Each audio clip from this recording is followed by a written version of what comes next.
Où en êtes-vous dans votre vie de tous les jours? Bienvenue dans le fil d'argent, le podcast qui dévoile les tissages de nos univers.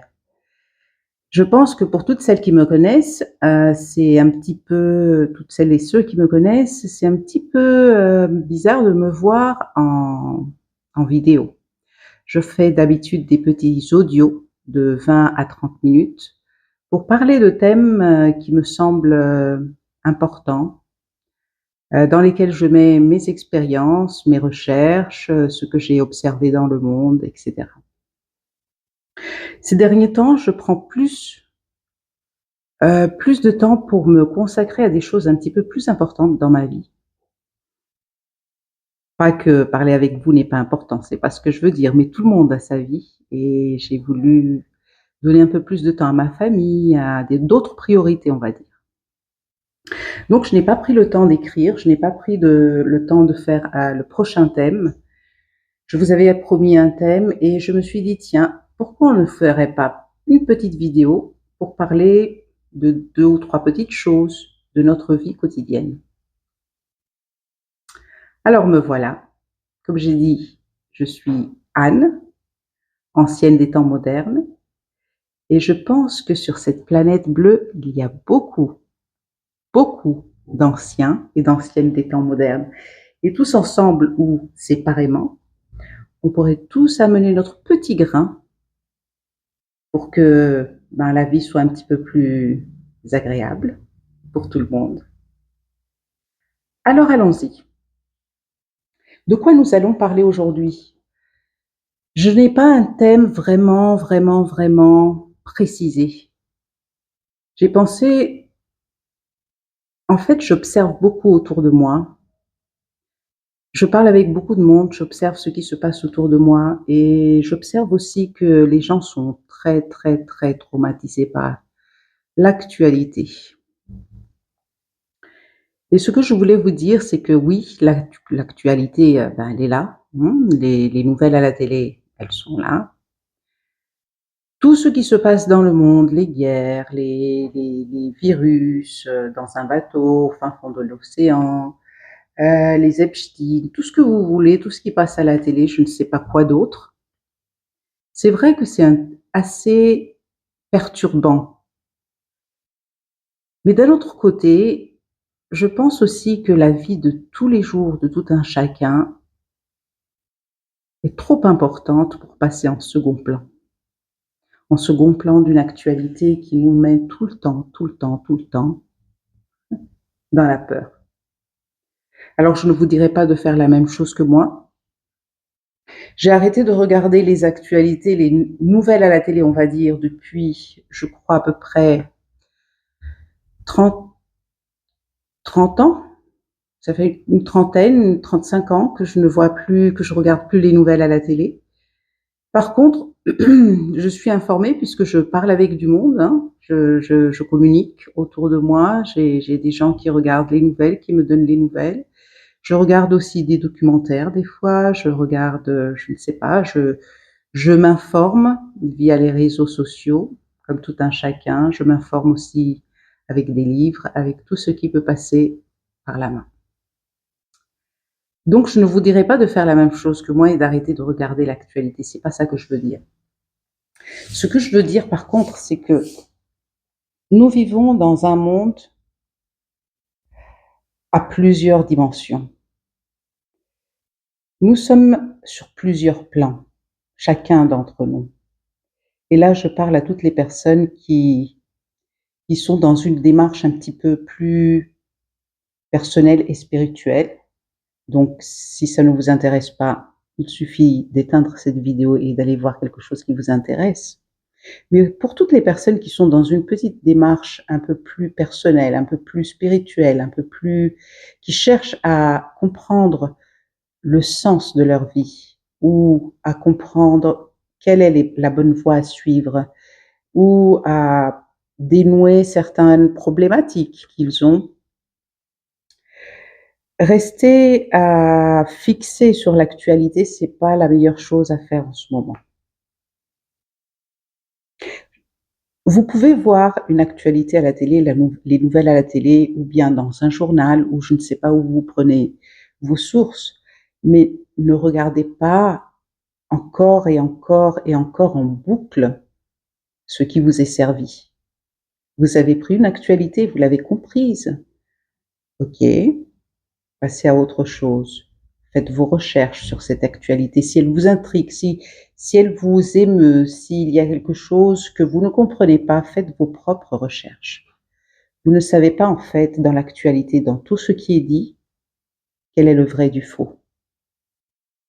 Je ne sais pas non plus. Je ne suis pas là pour dire quel est le vrai du faux. Je suis là pour dire que quand on commence à regarder l'actualité, on peut regarder une fois un thème. Mais si on le regarde 10, 15, 20, 30 fois, ça devient du lavage de cerveau. Est-ce que c'est ça que vous voulez pour vous? Et puis, ce qui se passe en Iran, en Irak, sur l'océan,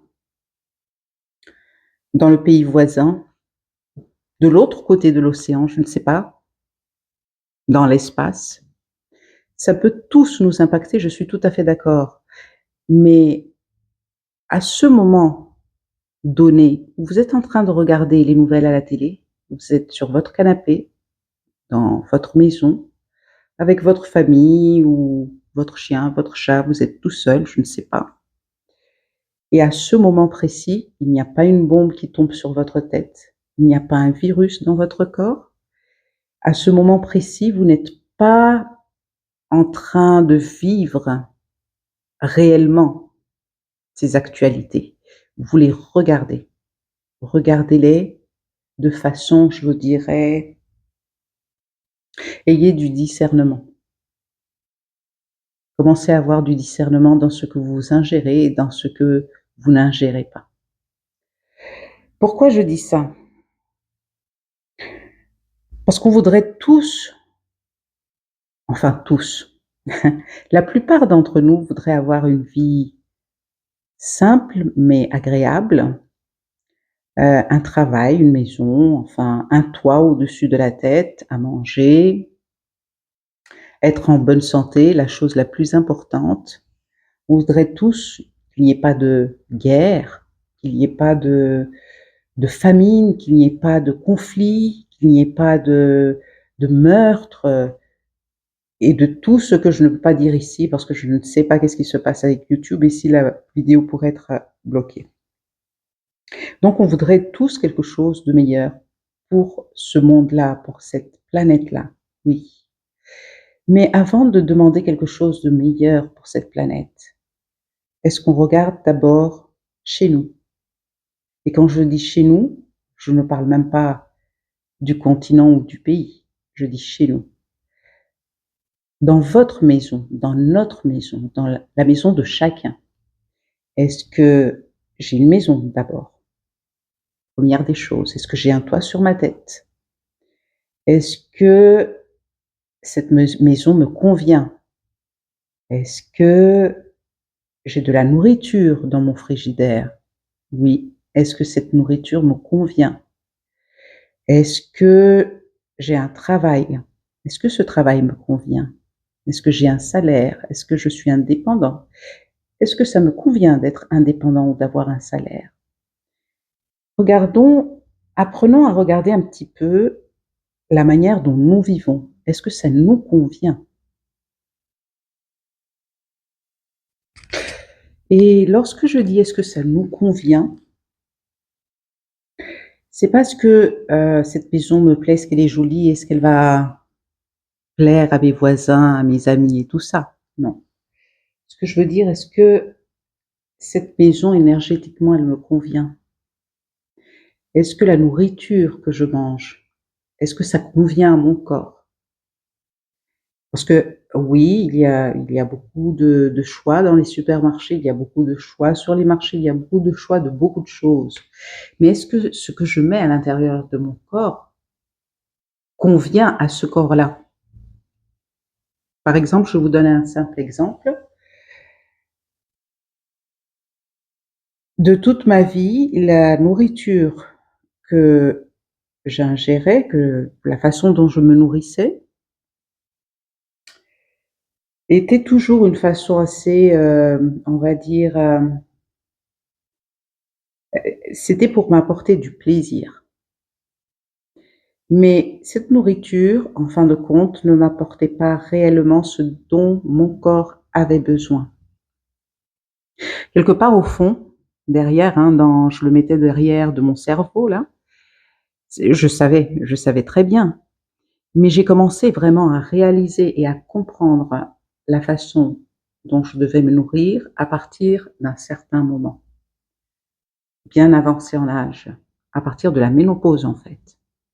Parce que là, il fallait que je fasse quelque chose. Mais quand je dis est-ce que ceci ou cela nous convient, c'est pas est-ce que ça nous plaît parce que ça nous plaît, c'est est-ce que c'est réellement ce qui convient à notre corps, à notre énergie, à notre façon, à notre vision du monde, à la façon dont nous voyons tout ce qui se passe autour de nous. Est-ce que vraiment c'est quelque chose que nous faisons parce que nous sommes guidés à le faire? Ou est-ce que c'est quelque chose que nous faisons parce que nous sommes forcés, parce que nous avons peur de dire non, parce que nous voyons trop de publicité?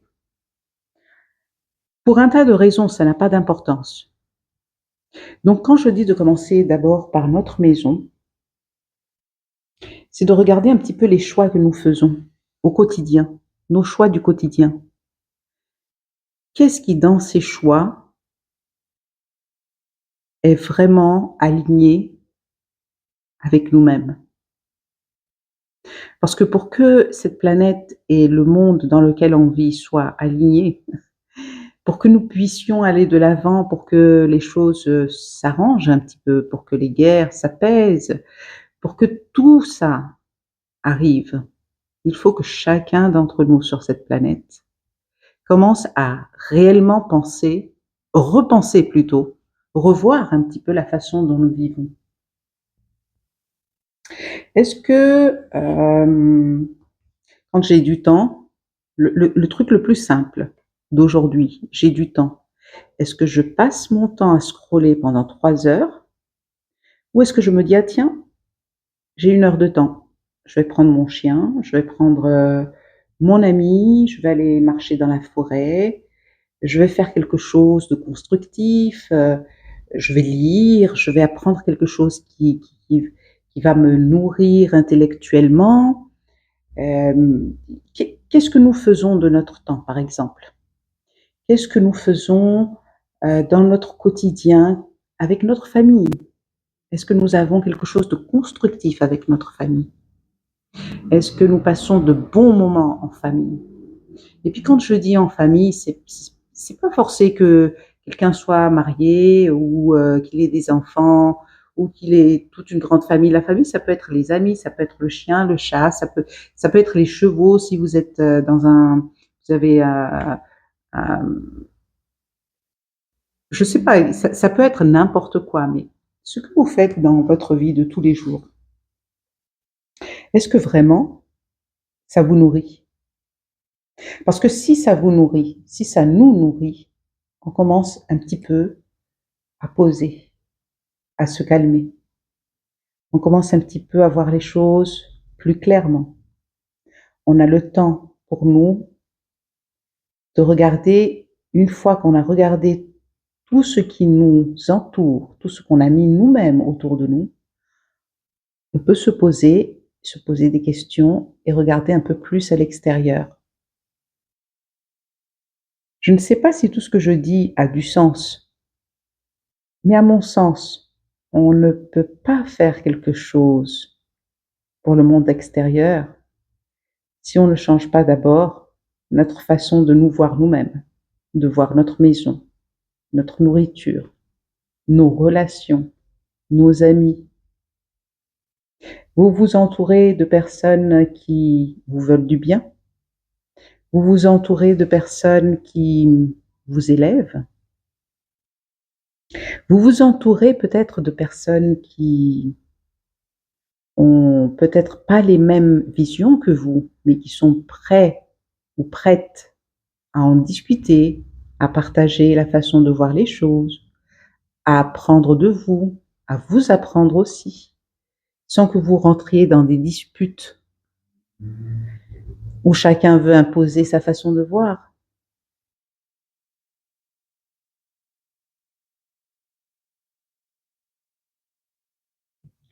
Donc oui, une des façons, c'est d'abord de revoir chez nous comment ça se passe. Ensuite, une des choses les plus importantes, selon moi, mais ce n'est que selon moi, hein, ça ne vous parle pas, vous ne prenez pas. C'est de voir vraiment, puisqu'on a regardé autour de nous, mais tout près, c'est-à-dire chez nous, il faut aussi regarder, peut-être même avant la maison, le frigo et tout le reste, à l'intérieur, comment on se sent. On se sent connecté à quoi? Aux réseaux sociaux? Aux nouvelles à la télé? On se sent connecté à quoi? À l'IA, peut-être? On se sent connecté à quoi? Où est-ce qu'on se sent connecté avec notre propre lumière, notre conscience, notre source? Est-ce qu'on arrive un petit peu à revenir en son centre et à voir vraiment ce que la petite voix intérieure nous dit de faire, au jour le jour, tous les jours de notre vie? La petite voix intérieure, on ne peut pas l'écouter juste au moment où on va décider une fois par semaine de faire une méditation, ou peut-être dans 6 mois faire une petite retraite, ou peut-être, je ne sais pas moi, prendre des cours en ligne. Non. La petite voix, c'est tous les jours qu'elle est là. Elle nous parle tous les jours. Est-ce qu'on l'entend? Et quand j'en parle, je ne parle pas seulement pour vous, je parle aussi pour moi. Nous sommes tous dans le même bain. C'est pas parce que je parle en ce moment que ça veut dire que tout le temps, j'écoute ma petite voix. Non. Mais par contre, il faut vraiment, réellement, que nous en prenions conscience, que cette petite voix, elle est là. Elle nous guide. C'est notre source. C'est notre intérieur. C'est ce que nous sommes au fond. Si nous n'écoutons pas cette petite voix et que tout se casse la figure, on ne se sent pas bien dans son mariage, dans son travail, on n'arrive pas à faire ce qu'il faut pour nos enfants, on a l'impression que tout est en train de partir en vrille, on n'a plus le temps pour soi, on croit ne plus avoir le temps pour soi, on croit ne plus pouvoir faire quoi que ce soit. Est-ce que tout ça ne découle pas justement du fait qu'on ne se pose jamais pour vraiment écouter ce qui se passe à l'intérieur? Et puis se poser pour écouter ce qui se passe à l'intérieur, ça peut se faire plusieurs fois par jour. Ça peut se faire à chaque fois qu'on a une décision importante à prendre. Et plus on le fait, plus ça devient une habitude. Oui, même pas une habitude. Ça devient quelque chose qu'on ne peut plus faire sans, en fait. Est-ce que c'est clair? Je ne sais pas, vous me direz en commentaire, dites-le moi. J'ai remarqué que chaque fois que je n'écoutais pas ma petite voix intérieure, il n'y a rien qui se passait bien. Si je voulais par exemple prendre une décision, qu'elle soit grande ou petite, ça n'a pas d'importance. Si ce que je ressentais à l'intérieur, je ne l'écoutais pas, ah ben ça ne se passait pas bien. Je vais vous donner un petit exemple, tiens, qui m'est arrivé dernièrement. Je voulais préparer nos vacances. J'ai une semaine de vacances dans quelques temps et je voulais préparer nos vacances, donc nous créer un petit voyage. C'est l'anniversaire de mon chéri, donc je voulais lui faire un petit cadeau. Je regarde où est-ce qu'on va aller, je choisis l'endroit, je choisis les billets d'avion, je choisis l'hôtel, je choisis tout. Et lorsque j'ai choisi l'hôtel,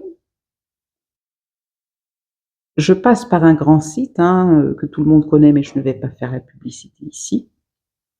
Et je n'arrive pas à faire le paiement. Donc déjà, premier truc, je choisis un hôtel et je n'arrive pas à faire le paiement. Ça bloque, je ne sais pas pourquoi. Pas grave, je me dis je vais trouver le téléphone ou l'email de l'hôtel et puis je vais envoyer un email ou bien je vais appeler. C'est ce que je fais, j'appelle la personne et je lui dis voilà, je voudrais réserver de telle date à telle date, telle chambre, c'est pour 2 personnes. Je n'arrive pas à faire le transfert via ce site. Est-ce que ce serait possible de faire directement avec vous? La personne me dit oui, oui, il n'y a pas de souci, je vais vous envoyer le IBAN, etc., etc. Très bien. J'attends 2-3 jours, je ne reçois pas d'IBAN. Donc je le relance, je lui envoie un petit message. Est-ce que vous m'auriez oublié? J'ai regardé dans les spams, je ne le trouve pas. Entre-temps, il faut vous dire que depuis le début, il y a quelque chose à l'intérieur qui me disait il y a quelque chose qui ne va pas. Mais ça fait rien, ça c'est dans ma tête, je me disais. Donc 2-3 jours passent, je le relance.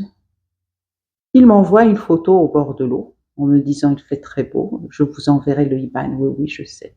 Très bien. Je me dis que la personne peut-être est en vacances, il va me renvoyer le IBAN à un autre moment. Ok. Une semaine passe. Je le relance. Pas de réponse. 2 semaines passent. et les dates arrivent. Je le relance, toujours pas de réponse. Et moi, je continue à insister alors qu'à l'intérieur de moi, tous les jours, j'y pense et tous les jours, il y a quelque chose qui me dit mais il y a quelque chose qui cloche en fait. Depuis le début, tu peux pas faire le paiement et la personne ne t'envoie pas l'IBAN. Et tu insistes. Puis en fin de compte, j'ai compris ce que ma voix voulait me dire et j'ai réservé quelque part d'autre. C'est pas grave, c'est pas une grande chose très très grave. J'amène cet exemple parce que en fait, dans notre vie de tous les jours, on a toujours soit des petits signes qui nous montrent avance ou n'avance pas. Et d'habitude, quand on a un signe qui nous dit n'avance pas, le signe va venir une fois, puis une deuxième, puis une troisième. Il continue. Si on n'écoute pas, si on ne comprend pas, il continue. Mais nous, on continue à avancer. Et pour des petits détails comme ça, comme des vacances, c'est rien. Mais quand il s'agit de notre santé, quand il s'agit de nos enfants, de leur sécurité ou de notre sécurité, quand il s'agit de choses beaucoup plus importantes, est-ce qu'il ne faudrait pas qu'on commence vraiment, vraiment, vraiment à écouter, mais sur une base quotidienne? C'est une pensée. Dites-moi ce que vous en pensez. Dites-moi si vous écoutez votre petite voix. Dites-moi quand vous ne l'écoutez pas, qu'est-ce qui se passe? Donnez-moi des exemples. Ça m'intéresse vraiment. Je voudrais voir si je suis la seule à savoir qu'il faut écouter et pourtant de temps en temps, je passe au-dessus. Voilà. Alors pour aujourd'hui, je n'ai pas quelque chose d'autre à dire. Je pense que de temps en temps, je vous ferai des petites vidéos lorsque je vois que je n'ai pas beaucoup de temps pour construire une pensée. Si ce format-là, vous l'aimez bien, mettez-moi un petit like, un petit commentaire si vous voulez que j'en refasse, ou bien un commentaire si vous préférez les audios. Si vous avez des thèmes en particulier que vous voulez qu'on discute ou que je puisse décortiquer avec vous, que ce soit en audio ou en vidéo, vous pouvez me le laisser aussi. Et puis, c'était un plaisir. J'espère que vous avez passé un bon petit moment avec moi. Je vous souhaite une belle journée, une belle soirée. Je ne sais pas qu'est-ce que vous faites en ce moment. Est-ce que c'est le jour, la nuit? Et je vous dis à très bientôt. Prenez soin de vous et surtout n'oubliez pas, votre fil tisse plus loin que vous ne le pensez. Au revoir.